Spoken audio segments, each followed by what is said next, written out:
Bismillahirrahmanirrahim. Assalamualaikum warahmatullahi wabarakatuh, bro.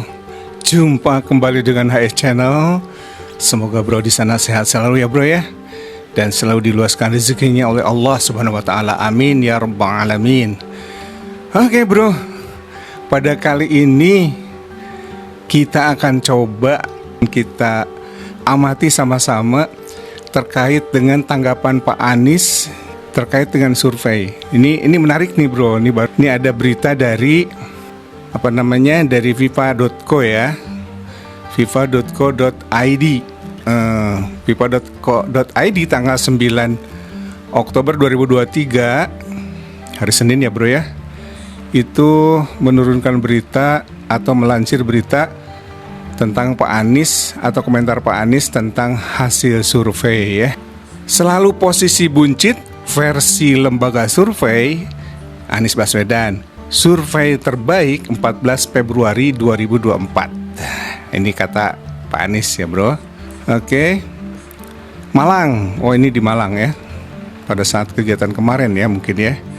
Pada saat menyusul Caimin setelah Pak Anies Baswedan selesai acara di Kabupaten Bandung Barat ya. Bakal calon presiden Baca Pres Anies Baswedan menanggapi hasil lembaga survei dengan santai. Dalam hasil survei sejumlah lembaga, nama Anies Baswedan selalu berada di posisi paling buncit ketimbang capres lainnya seperti Prabowo Subianto maupun Ganjar Pranowo. Anies mengatakan bahwa survei terbaik adalah saat nanti pemilihan presiden dilakukan pada 14 Februari 2024 mendatang. Pada momen itulah menjadi ajang pembuktian seberapa besar dukungan masyarakat kepada pasangan Amin atau Anies Baswedan Muhaimin Iskandar. Survei yang terbaik itu nanti pada 14 Februari 2024 di saat rakyat menunjukkan sikap secara rahasia, kayak kata Anies saat di Kota Malang pada Minggu malam 8 Oktober 2023 ya bro. Oke. Ya memang di lembaga survei itu Pak Anies ini lembaga survei yang dianggap kredibel ya. Pak Anies ini mengalami penurunan yang sangat drastis kalau menurut saya bro. Nah memang ada lembaga survei yang mengatakan bahwa penurunan ini itu akibat dari digaetnya Caimin katanya. Luar biasa ya bro. Luar biasa. Di saat para pengamat bro mengatakan bahwa langkah menggaet Caimin itu adalah langkah yang sangat positif, sangat bagus ya. Karena salah satu yang bisa mendongkrak elektoral itu adalah yaitu Caimin, terutama ketika disangkut pautkan dengan ceruk NU-nya ya bro ya. Jadi saya kira satu pertanyaan besar justru malah ada lembaga survei yang mengkaitkan perekrutan Caimin menjadi bacawa pres ini justru malah menurunkan elektabilitas Pak Anies Baswedan. Benarkah seperti itu? Kenyataannya bro, lihat faktanya sajalah ya. Mari kita lihat faktanya, bahkan secara hitung-hitungan logika gitu ya. Justru kalau dari sisi kursi ya bro, dibanding Demokrat, PKB itu lebih banyak. Dia hampir menyentuh 10% kalau tidak salah. Ya 10%, bahkan di Jawa Timur itu boleh dikatakan PKB adalah pemenang kedua setelah PDIP. Dan perbedaan antara keduanya juga tidak terlalu besar bro di Jawa Timur itu. Artinya PKB ini cukup potensial, sehingga langkah yang diambil oleh koalisi KPP yang sekarang non Demokrat ya, itu cukup cerdas ya dipandang oleh para pengamat. Tapi justru di lembaga survei itu setidaknya ada salah satu lembaga survei yang membahas ini atau mengatakan bahwa perekrutan Caimin itu menurunkan elektabilitas Pak Anies Baswedan. Ya, dan setelah pernyataan itu saya amati itu Pak Anies itu terus turun bro, terus turun, bahkan boleh dikatakan jauh sekali ya perbedaannya, apalagi kalau dibandingkan dengan posisi satu, baik Ganjar maupun Prabowo itu jauh sekali setelah pernyataan itu. Oke nih, Pak Anies pun menghargai hasil survei dari sejumlah lembaga. Betul, Pak Anies kita hargai ya. Dia menilai hasil survei bagian dari usaha lembaga tertentu dalam mencari penghasilan. Nah ini Anies justru termotivasi dengan hasil survei untuk menciptakan perubahan untuk keadilan di Indonesia. Ya, hasil survei itu hendaknya ya menjadi bahan evaluasi pastinya. Bagi siapapun sebetulnya bro, ya bagi siapapun sebetulnya.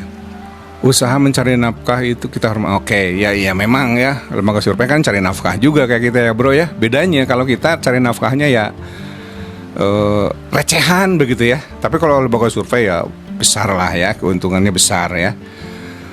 Oke, Anies menegaskan dirinya bersama Caimin akan terus menjangkau dan menggalang dukungan ke sejumlah masyarakat. Dia menganggap hasil survei dan fakta di lapangan berbanding terbalik. Nah ini ya, dia menganggap hasil survei dan fakta di lapangan berbanding terbalik. Oke. Ini juga dicontohkan oleh Pak Anies. Dia mencontohkan kegiatan di Makassar pekan lalu dibanjiri lautan manusia. Lalu jalan sehat pasangan Amin di Kota Malang dihadiri oleh 100.000 simpatisan. Ini menjadi bukti bahwa dukungan real di lapangan lebih besar dan berbeda dengan hasil survei sejumlah lembaga. Kita akan terus menjangkau semua, berdialog dengan semua. Dan kami optimis seperti suasana tadi pagi di Malang. Ini tadi pagi itu maksudnya hari Minggu ya. Minggu lalu di Makassar. Minggu depan juga ada lagi. Dan antusiasme masyarakat itu real.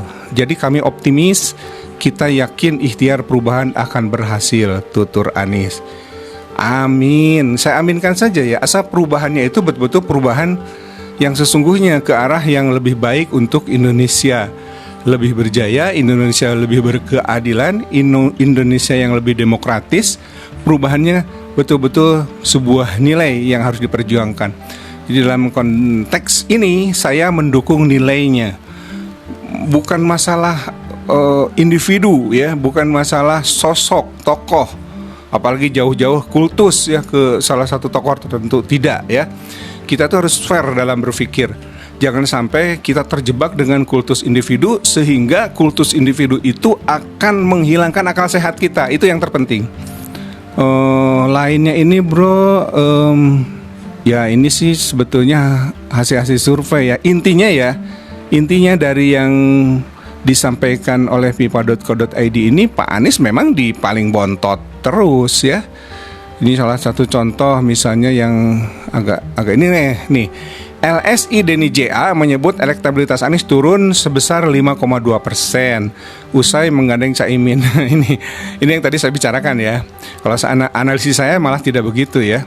Justru analisis saya jangan-jangan Pak Denny ini sudah men-setting akan menurunkan itu sehingga harus menghembuskan dulu opini seperti itu supaya masyarakat itu tergiring opininya. Nah, ini yang saya sebut bahayanya lembaga survei. Ya lihat fakta sajalah di lapangan dan muaranya nanti itu. Benar kata Pak Anies bahwa survei yang sesungguhnya, dengan catatan ya, tanda kutip di bro ya, pemilunya betul-betul tidak ada kecurangan. Yang sesungguhnya hasil survei itu adalah tanggal 14 Februari 2024 ya. Itu yang sesungguhnya. Oke, ini juga ya. Wah, Pak Anies itu ya memang jauh sekali ya bro ya. Jauh sekali. Misal nih lembaga survei indikator politik, ini Jawa Timur ya.